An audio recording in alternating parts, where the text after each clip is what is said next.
Welcome to today's training entitled Connecting with Students Experiencing Homelessness Through Outreach and Identification. I'm your presenter, Christina Dukes with Pearl Strategies. Thanks for joining. This training is offered by the Nebraska Department of Education's McKinney-Vento Homeless Education Program in partnership with Pearl Strategies and Schoolhouse Connection.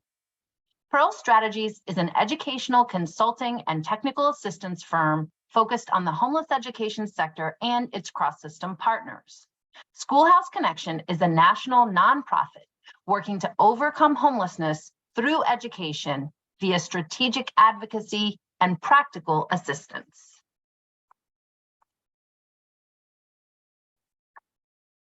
Here's where we're headed today. Today's training focuses on connecting with students experiencing homelessness through outreach and identification. First, we'll review provisions of the McKinney-Vento Homeless Assistance Act related to outreach and identification. Then we'll consider strategies for implementing effective outreach and identification in your community. Our time together will give you a summary understanding, but you may wish to dive deeper. So before closing out, we'll identify resources you can access for more information. Feel free to pause the video at any time to process the information being shared or take a stretch break. Also, don't forget to download the training slides handout so you have access to the hyperlinks shared throughout. You also can download the slide deck to be customized for your use when providing your own training. Before we begin, a quick warm-up question relevant in a state like Nebraska. True or false? According to research by the University of Chicago, the rate of homelessness in urban areas is 4 times the rate of homelessness in rural areas. Take a moment to consider. The correct response will be shared in several slides.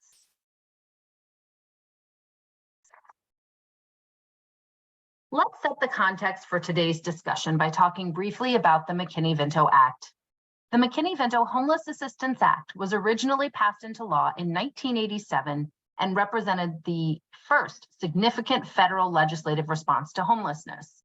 The act authorizes assistance to people experiencing homelessness, including housing and supportive services.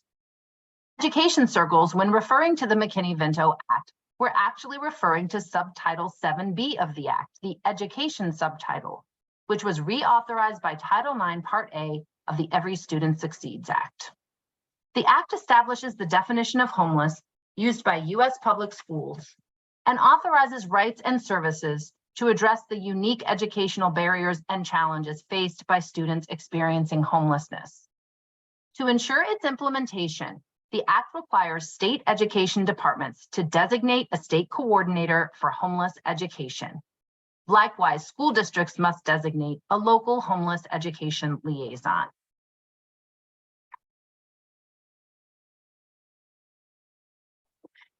When we refer to students experiencing homelessness, what do we mean?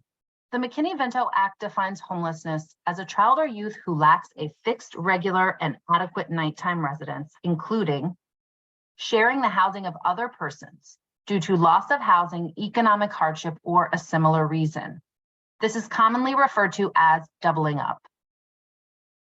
Living in motels, hotels, trailer parks, or camping grounds due to the lack of alternative adequate accommodation.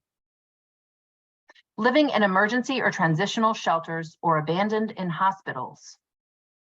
Living in a public or private place not designed for or ordinarily used as a regular sleeping accommodation.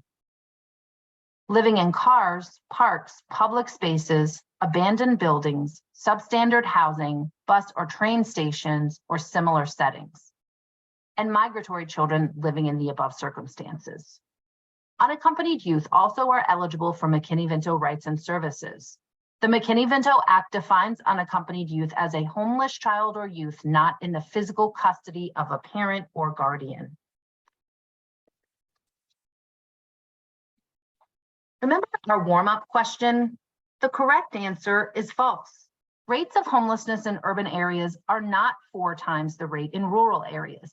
In fact, among youth, Chapin Hall at the University of Chicago found statistically identical rates of homelessness in rural and non-rural areas.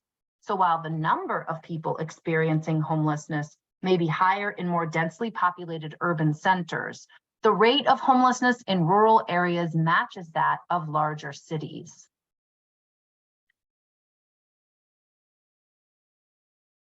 Identification is the first step to ensuring educational access and success for students experiencing homelessness. If these students aren't identified, they can be supported in the unique ways they may need and as required by law. Given the importance of identification, it's no wonder we see references to identification woven throughout the McKinney-Vento Act. Let's walk through those now. Citations are provided for each statutory reference. It's worth noting that identification is established in the Act as both a state education department and school district responsibility. It is also listed as a duty of the local liaison. More on that in a few slides.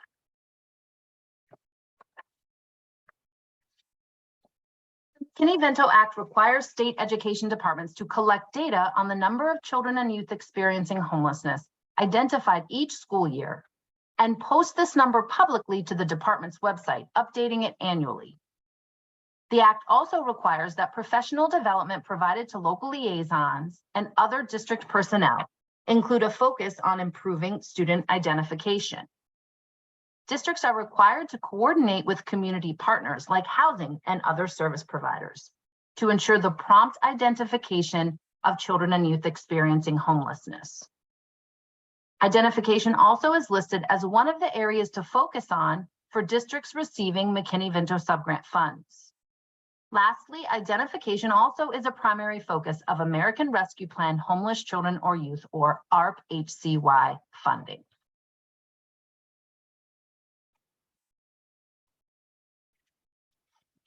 The McKinney-Vento Act also includes requirements related to outreach, a close cousin, so to speak, of identification. As mentioned previously, one of the duties of the local liaison is to ensure that children and youth experiencing homelessness are identified by school personnel through outreach and coordination activities with other entities and agencies. The idea is that it's not enough for the local liaison alone to be on the lookout. Rather, the liaison should engage school and community partners to help be their eyes and ears by referring students who may be considered homeless to the liaison for identification and connection to needed supports. Another way local liaisons must reach out to students and families is through the public posting of the rights of students experiencing homelessness. National organizations such as the National Center for Homeless Education and Schoolhouse Connection provide free posters that Nebraska school districts can use to meet this requirement and help ensure that students and families know how to access assistance. Hyperlinks to these posters are provided at the end of the training.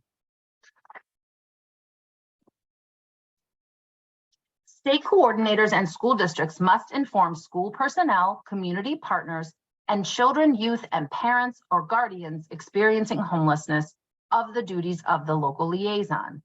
This requirement is similar in theme to the requirements shared on the previous slide, namely, that it's not enough for the liaison alone to understand their work. Rather, students and parents and school and community partners need to understand the role of the liaison so they're aware of available supports and can reach out when help is needed. Additionally, state coordinators must publish an annually updated list of local liaisons and their contact information on the state education department's website to ensure that students, families, and school and community partners know who the local liaison is and can reach out when needed.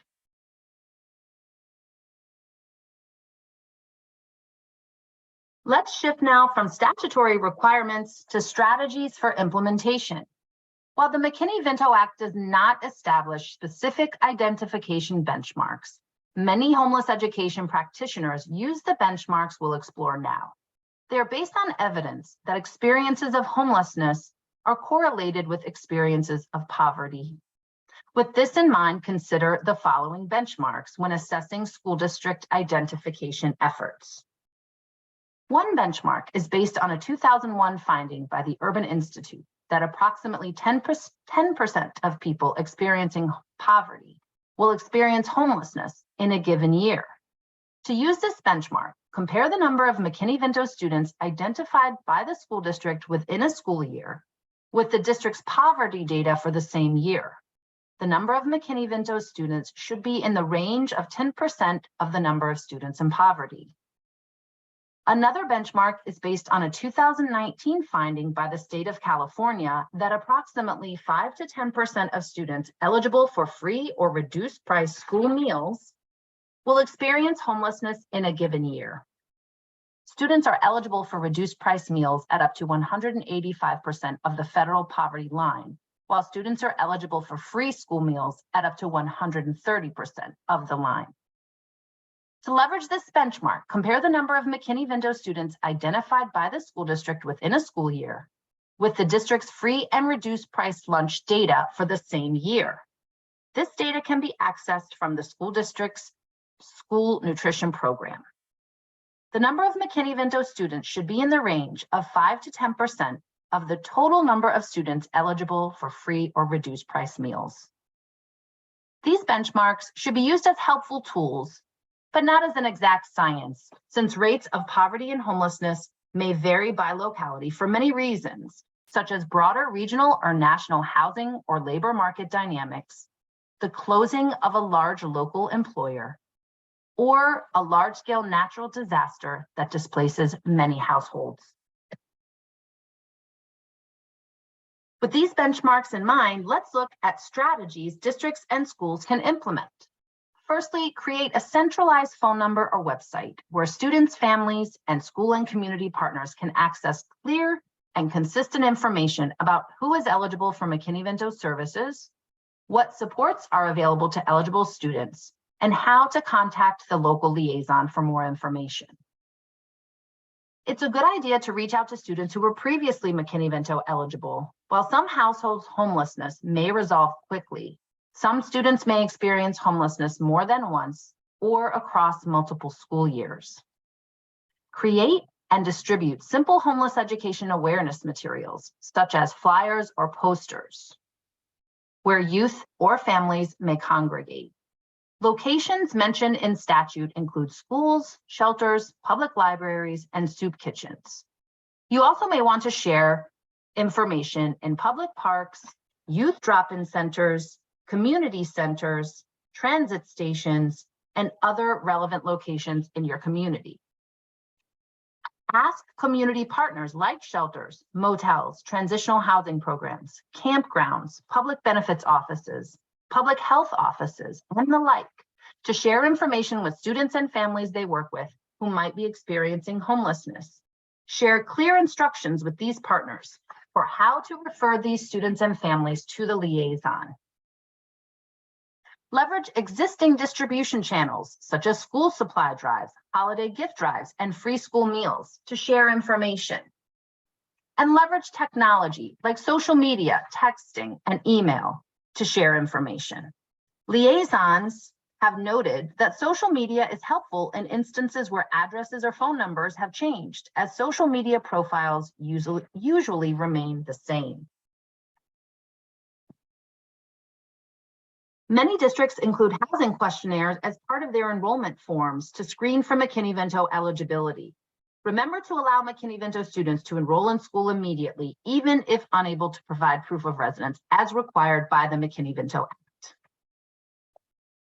Consider supporting increased liaison capacity by increasing the liaison's FTE, or percentage of their time dedicated to homeless education work, or hiring additional homeless education staff. This is an allowable use of federal homeless education funds. Also, many districts choose to designate a school-level homeless education point of contact to help extend the liaison's reach at the school level. Consider engaging outreach teams to assist with identification. Natural partners may include school counselors, school social workers, and school-based partner organization staff, such as communities in schools. Make sure to incorporate information into district and school training on recognizing signs of homelessness and referring students in need to the local liaison for support.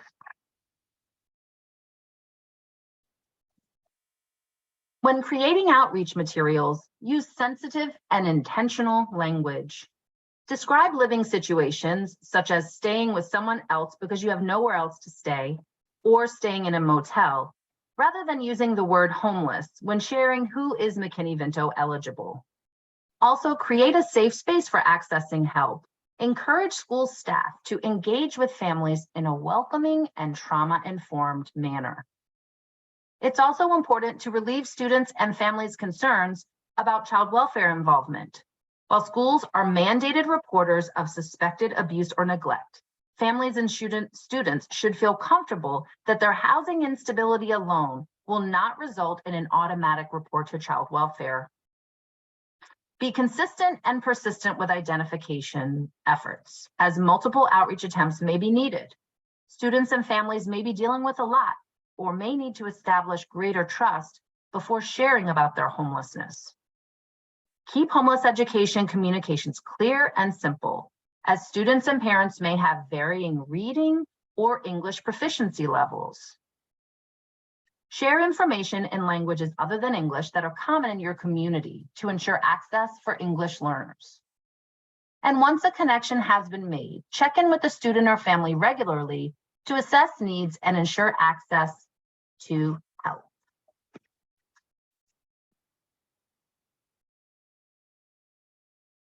And now a cool down question. Pause and consider which outreach or identification strategy shared today might you use moving forward? What next step do you need to take to implement this strategy? Considering next steps will help today's learning move from knowledge to action. As we close, let's look at a few resources that may be helpful. The National Center for Homeless Education operates the U.S. Department of Education's Federal Homeless Education Technical Assistance Center.